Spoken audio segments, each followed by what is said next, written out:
Hello there and good afternoon, ladies and gentlemen. This is Al24 News, streaming live from the capital Algiers, and coming up next in our news program.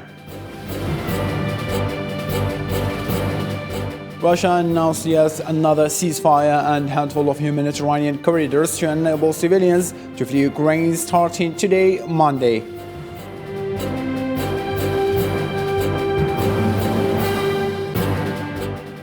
According to David Arkamia, Servants of People Party lawmaker, the third round of Russian-Ukraine negotiations was expected to take place today, Monday at 3 p.m. Moscow time, and the next round will be held on the Polish-Belarusian border as the previous one.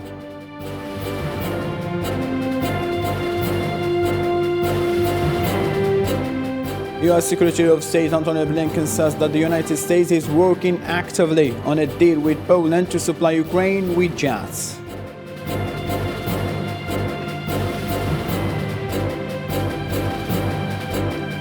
China says Russia relations are still rock solid. The Chinese Foreign Minister has said the two countries would maintain strategic strength despite the Ukrainian crisis and warn against interference from third parties.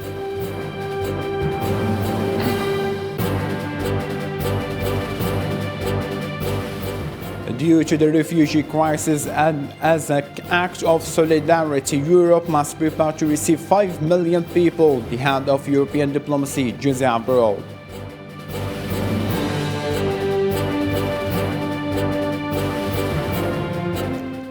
Hello again and welcome to Al24 World Latest. Several Ukrainian cities have reported deaths and widespread damage as the two sides prepare for a third round of peace talks expected today, Monday.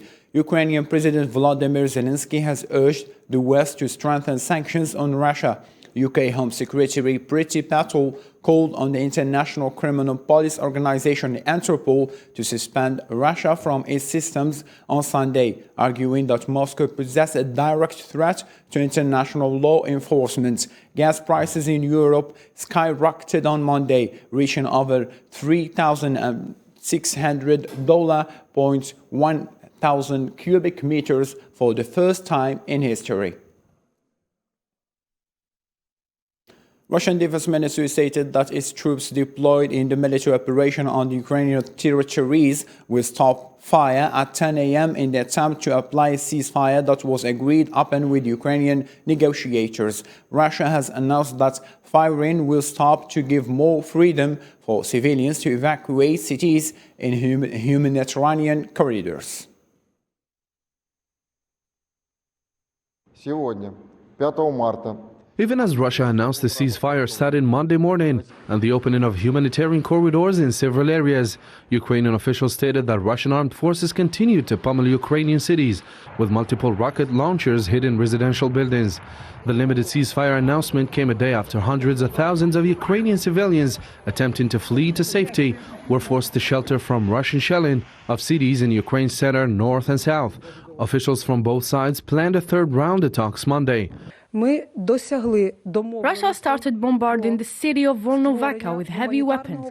As you know, from 9 a.m. on Saturday, March 5th, we had a preliminary agreement to open two humanitarian corridors in Volnovakha and Mariupol. I note that Russia has violated the agreements made even with the Red Cross and is bombing the city of Volnovakha. There is also fighting in the direction of Mariupol-Zaporozhye, which prevents movement from Mariupol to Zaporozhye.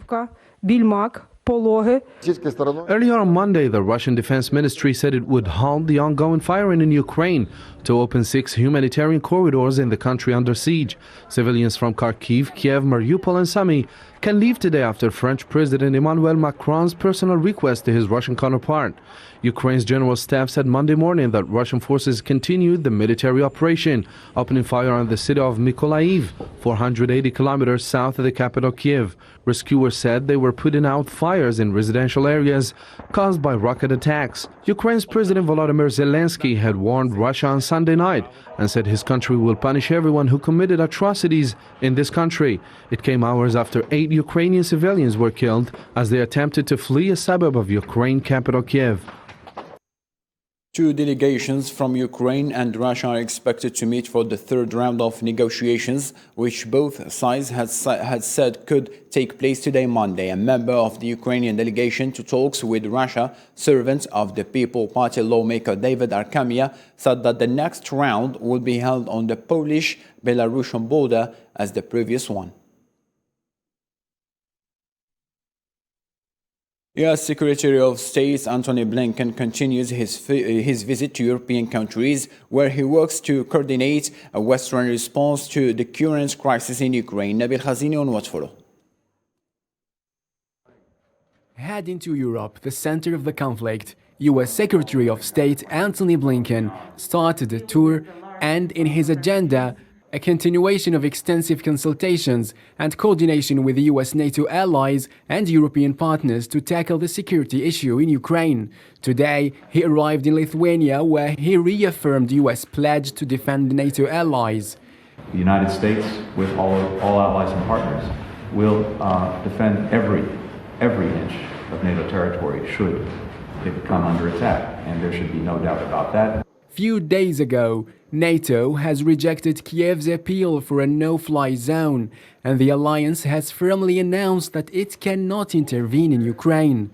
We are not part of this conflict, and we have a responsibility to ensure it does not escalate and spread beyond Ukraine. As another alternative to provide Ukraine with the help the country constantly asked for, Antony Blinken announced the United States is working on a deal with Poland to send planes to Ukraine.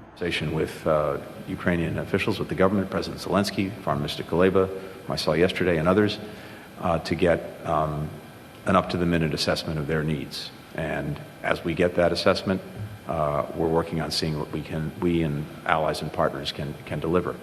The series of U.S. Secretary of State's visit in Europe will continue tomorrow. Antony Blinken will be in Estonia and in France to meet Emmanuel Macron in the evening to continue coordinating the Western response to the situation in Ukraine. In the United States, many members of the Congress are calling on the Biden administration to help facilitate the transfer of fighter jets to Ukraine. This comes after an appeal from Ukrainian President Volodymyr Zelensky for Western countries to send fighters aircraft into his country. Chinese State Councilor and Foreign Minister Wang Yi at a news conference stated that dialogue and negotiations must be followed in order to resolve the crisis between Russia and Ukraine. Wang Yi added that the relations between Beijing and Kremlin is rock solid and have a very promising future. All parties must adhere to dialogue and negotiations to resolve disputes through peaceful means. They must focus on the long-term stability of the region and establish a balanced, effective, and sustainable European security mechanism. The development of Sino-Russian relations has clear historical logic and strong internal dynamics. The friendship between the two people is rock solid, and the prospects of cooperation between the two sides are very promising, no matter how sinister the international situation is. Both China and Russia will maintain strategic determination and will continuously push forward the comprehensive strategic partnership of cooperation in the new era. The Australian Prime Minister Scott Morrison chided China over what he calls its chilling silence on Russia's military operation in Ukraine, even though China had abstained from voting for or against Russia at the United Nations General Assembly with respect to the operation in Ukraine. Australia's biggest export partner had been lukewarm in its response to the conflict. Morrison urged China to intervene by condemning Russian operation in Ukraine. I would describe it more of an instinctive relationship, an opportunistic relationship, rather than a strategic one. China and Russia have got a fairly interesting history in terms of their engagement, and I don't think anything has changed about that.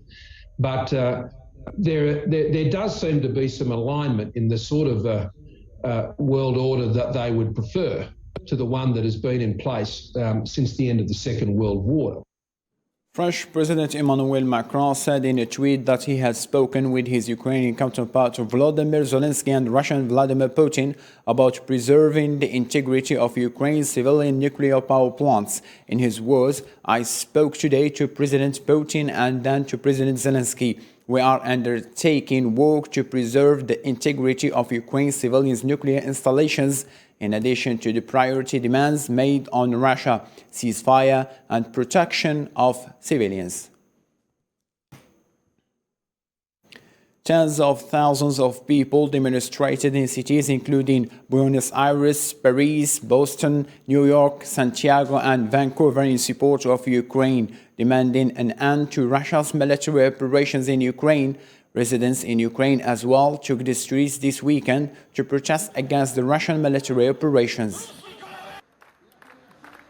This Russian soldiers are inhumane, now killing civilians, killing them. This is inhumane. How can you let anybody in this world to kill people? They're not even standing with arms. Killing them. Belarusian. I'm originally Belarusian, but I do have a family and friends who live in Belarus, who lives in Ukraine, who lives in Russia, and I'm here for them because I do not support this war with Ukraine, and I want the Ukrainian people to understand that. It feels very helpless. Like, I don't really know what to do to help, and I know people firsthand who are in the midst of fearing for their lives every day, and I'm not really sure. I feel paralyzed by indecision and by anxiety. More than 4,300 citizens have been arrested after demonstrators took the streets in 21 Russian cities to condemn Vladimir Putin's military operation in Ukraine. The independent monitoring group, which has already logged more than 7,500 anti-war protest arrests, said it had documented the detention of at least 4,366 people in 53 cities, including Vladivostok and Irkutsk.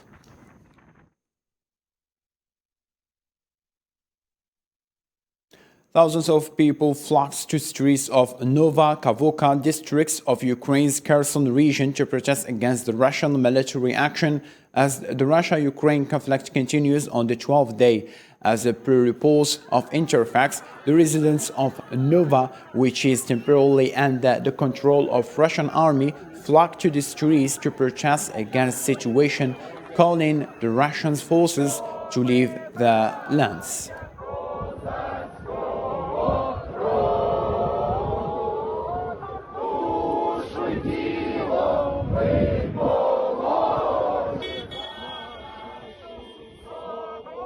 The head of European diplomacy, Joseph Borrell, stated that Europe must prepare for a wave of refugees from Ukraine that may reach 5 million people before the meeting of EU ministers in Montpellier. Hussein Berkan on Watch Follow. The European Union's High Representative for Foreign Affairs, Joseph Borrell, warned on Monday that the European Union must expect and prepare to welcome 5 million Ukrainian refugees seeking to escape war. We are already at 1.5 million refugees in a week. If the bombardments continue like this, if they continue to bombard the cities indiscriminately, we can expect 5 million exiles who seek to escape the war.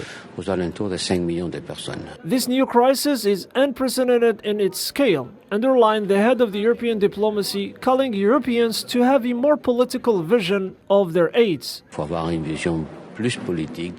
We need to have a more political vision of our aid to ensure that the international community first condemns Russia's action, establishes a coalition to help Ukrainian refugees, to support Ukraine.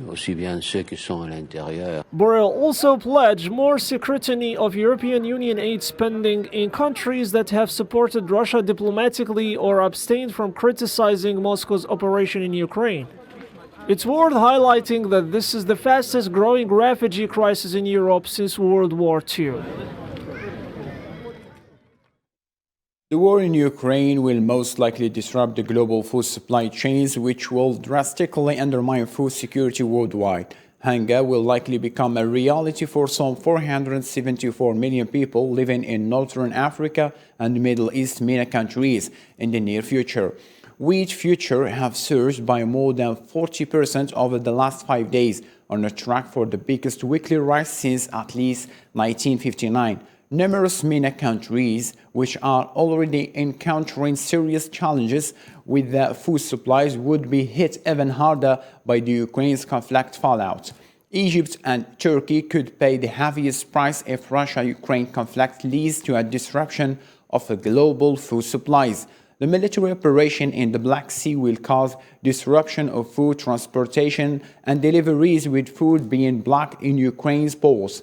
Lebanon, Egypt, Yemen, and Oman, Ukraine's major wheat buyers, will become the immediate victims of that disruption. The whole of the North Africa gets about half of its wheat from Russia and Ukraine. Arab Gulf states could also feel the effects since 2020. 5 of the top 11 importers of Ukrainian chicken were Middle Eastern nations.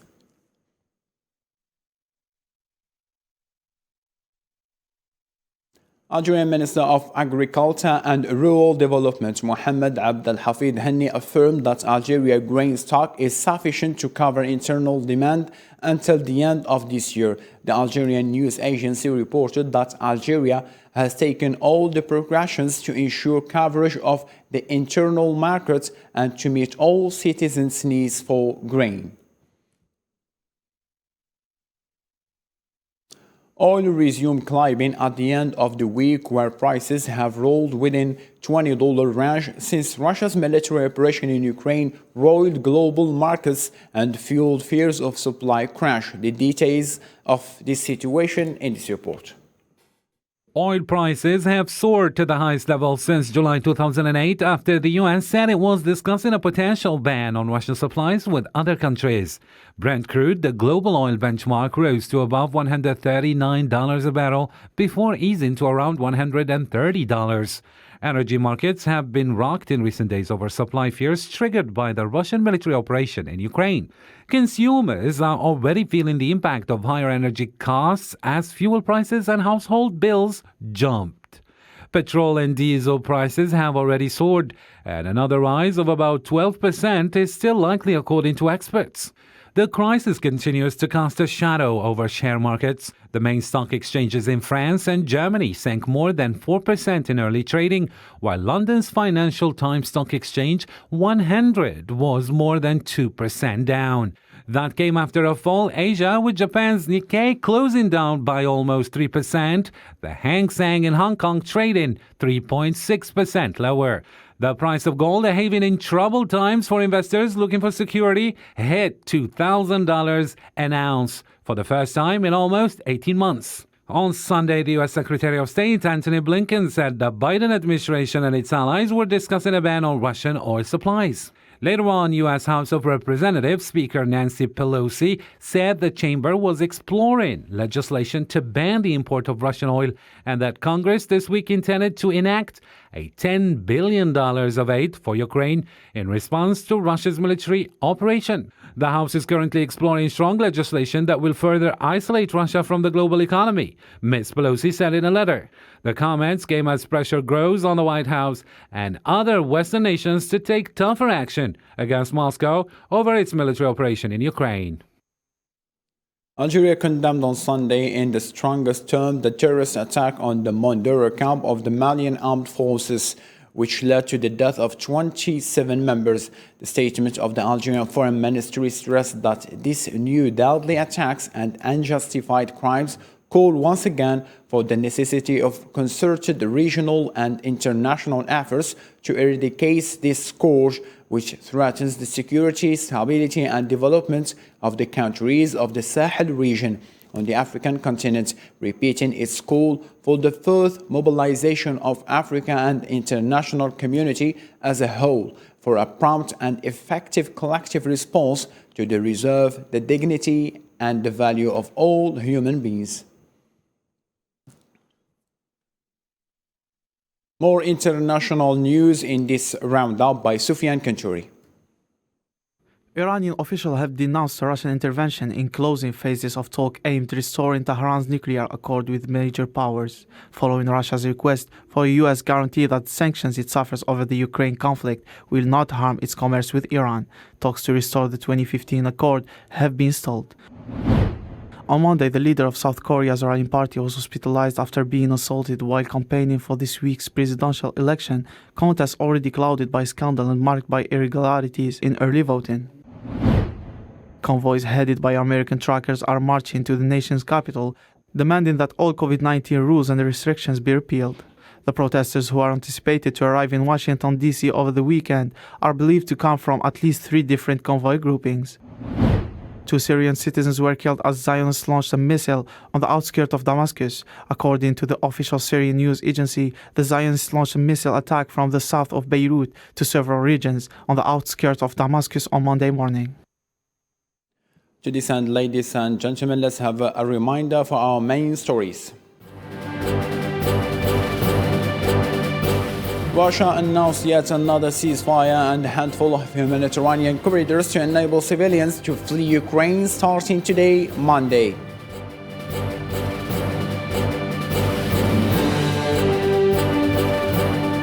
According to Artemia, servant of the People Party lawmaker, the third round of Russian-Ukraine negotiations was expected to take place today, Monday, at 3 p.m. Moscow time, and the next round will be held on the Polish-Belarusian border at the previous one.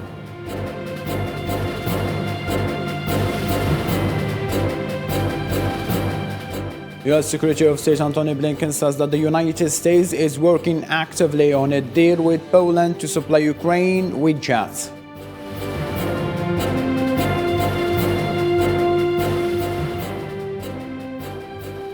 China says Russia relations are still rock solid. The Chinese Foreign Minister has said that the two countries would maintain strategic strength despite the Ukrainian crisis and warned against interference from third parties.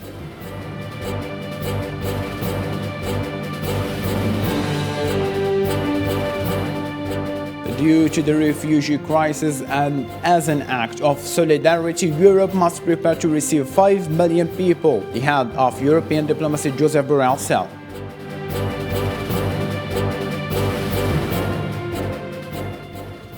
That's all the news we have got for so far in this half an hour. Further details later on will be delivered in the Arabic and French bulletins. Have a blessed day.